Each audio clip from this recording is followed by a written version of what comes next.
this place. Yeah. Is that working? Yep. Yeah, this is for us. Musa, you good?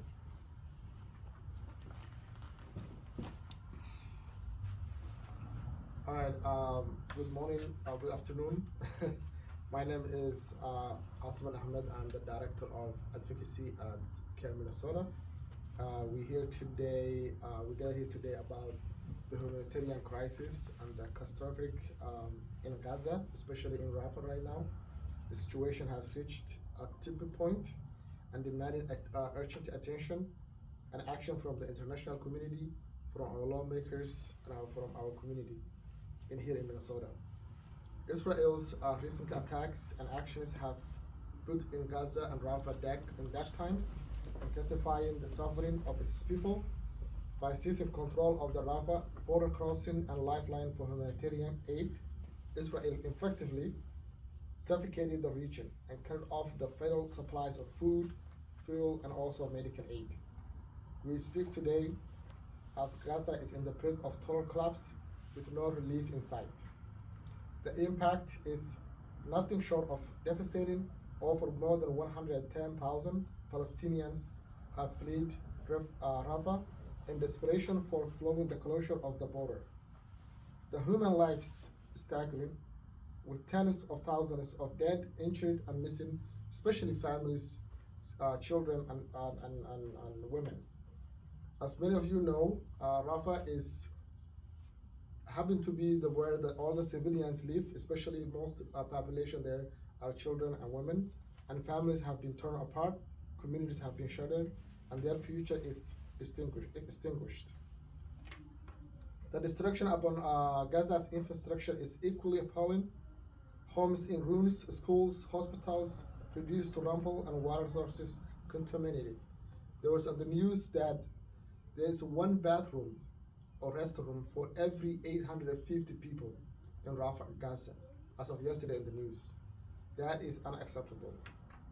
As we hear today, the fabric society of being torn apart before our eyes, leaving behind landscape of despair and dissolution. The international response must watch what is happening in Gaza and the situation right now.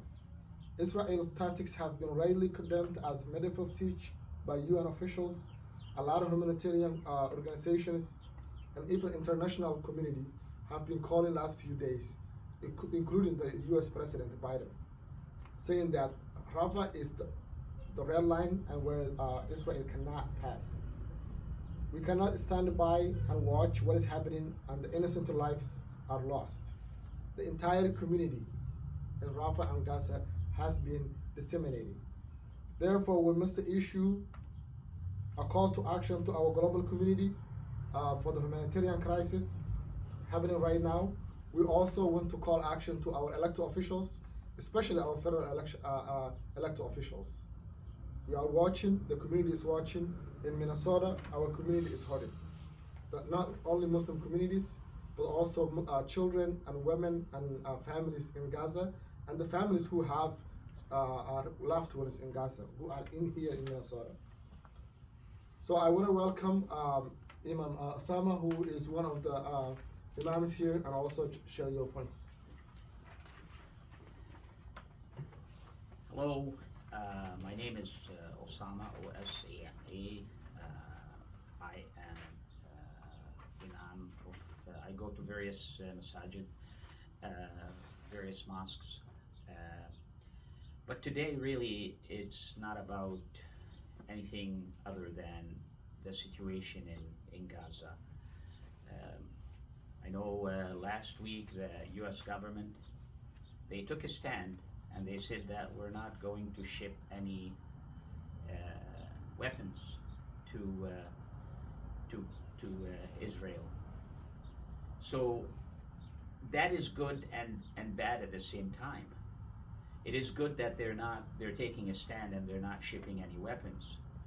But at the same time, it is bad because for the last 7 months, they have been supporting genocide. They have been supporting the killing of 35,000 civilians. They have been supporting the killing of 15,000 children. They've been supporting the weapons and we're talking about high technology weapons.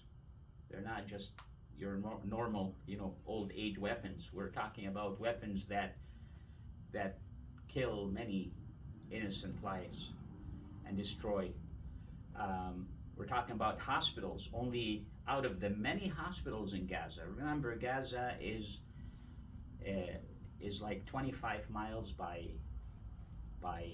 10 miles. It's not really that big. So when you have about 2-3 million people in Gaza, they need hospital care. And out of the many hospitals, there's only 12 hospitals that are in operation right now. The majority of the hospitals have been destroyed by U.S. weapons. For the past 7 months also, there's no schools. The schools are not functional in Gaza. So that is something that for those who love their children, and many of us, we do love our children. We would like them to grow up learning. The education system have been destroyed completely in Gaza. People are not able. I've seen many YouTube, even from coming out of the Gazan themselves, saying that I was planning to become a doctor. I was planning to continue my education. The dreams have been put aside here, and it is something that we all control. It is something that all of us. We're not talking about something that is not a humanitarian. Everyone is a human here, and no one would love or would like their homes to be destroyed. No one would like their children to be killed. There's about 8,000, 9,000 people are missing under the houses that have been destroyed, under the buildings that have been destroyed. There's whole neighborhoods that have been ruined. You can't even, some of the people that live there in Gaza, they say that I can't recognize my area anymore. Their area, going left or going right, going to an address. There is no such thing. Everything has been destroyed. And therefore, I guess, all of you know that we need to stand up in order to make a difference. And I don't know why it is so hard to stop and call for a ceasefire. Why is it so hard? It's been going on for 7 months. How many months do we need? Do we need like another year of killing another 35,000 civilians? Why not, the U.S. government, the senators, the people who have the power to say enough is enough. Enough killing is enough. What are we gaining by doing that? What are we gaining? We're gaining just destroying life. And in all religions, they talk and they preach about life preservation. As a Muslim, I can say that in Quran it says that if you save one life, as if you saved humanity. And if you kill one life, as if you killed humanity. So, we need to be more vocal. The call to action is for the people of power to really stop this genocide. The borders are closed. Now Israel has taken control over the borders between Rafah and Gaza. So what that means there is no water supply, there is no aid. Nothing is crossing that border because Israel now controls the Rafah border. They entered into Rafah. And they have actually been, most of the Rafah residents are, in tents. So they have been bombing tents. There is no fighters over there. It's like people just want to live in tents, because they already have migrated from other areas from the north, coming into the south, and there is no further going except into Egypt. And now Israel controls that border. So, call to action is for all people of humanity to basically stop this nonsense that's going on. Stop it. It's not accomplishing anything except more human destruction. Even the UN nation, an official from the UN nation, he said, we have come to in Gaza, it's like medieval ages. which basically he emphasizes the dire situation, trying to emphasize the very dire situation in Gaza. So again, and for the last time, the call to action is for the people of power, for the president, as he made a decision not to send weapons, and for the Secretary of State and everybody who has the power. You know, imagine if it was your child, imagine if it was your family, imagine if it was your home, you know, and look at it from that point of view. So therefore is, you know, important. It is very critical at this time to stop this genocide, to stop killing of people. And we thank everybody that will take action to do that, whether it's the U.S. government, whether it is anybody worldwide. You know, I know that Spain is joining in, other countries are joining into trying to stop this war, but we need collaborated efforts, because it's not serving anybody. It's not even serving the Israelis themselves. Look at the protest that's going on in Israel, calling for the prisoners to be released. Everybody would be happy if this war is stopped and everybody is released and everybody goes back to their family, you know. So it's not good for the millions of dollars the billions of dollars that basically the U.S. It's our tax money, you know, that goes into supporting this war crime that's going on. You know, our money should be spent on homeless people here in the country. How many homeless people you see on the streets? You know, people of need, people of mental health, school system.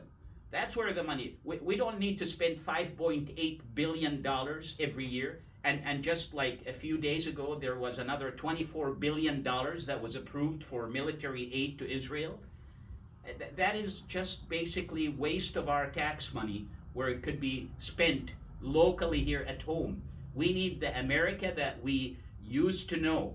We don't need an America that basically spends the tax money everywhere just to kill more people. I hope that everybody here takes action for justice. Thank you.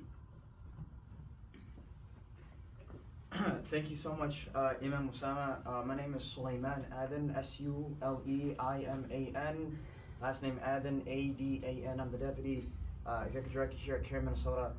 Echoing both what our Advocacy Director and what Imam Usama said, this flag to the left of me right here is supposed to symbolize peace. It's supposed to symbolize establishing democracy. It's supposed to establish setting the right tone. And we have not seen that in the last 7 months. I just want to put this into a framework for y'all. 200 days, or 200 and some odd days, is very close to a year. Is very close to a year. When our government continues to stand in front of ending that, again and again and again. Everyone in this room understands that America wants to support its allies. But you don't support your ally in causing even more destruction. You don't support your friend or your ally by causing even more harm. You don't support your friend or your ally by killing more, mostly civilians, women and children. It just doesn't make sense. We thank our allies here in Minnesota, the Jewish Voices for Peace, the Anti-War Committee, student-led organizations like Free Palestine Coalition, all right, and Students for Justice for Palestine, for continuing to be on the ground with CARE Minnesota and other organizations in calling for a ceasefire, in bringing folks across city government to federal government to call for a ceasefire at the local level, but also at the federal level. 7 months is much longer than it needed to be. It needed to be 0, but this is where we are right now. So we urge all those that are listening, we urge all those that are watching, call your senators, call your congressman, and your congresswoman, especially if you're a constituent. Call them, and don't stop calling. And if the phone lines are not going through, email them. Do what you need to do. These folks here work to serve you.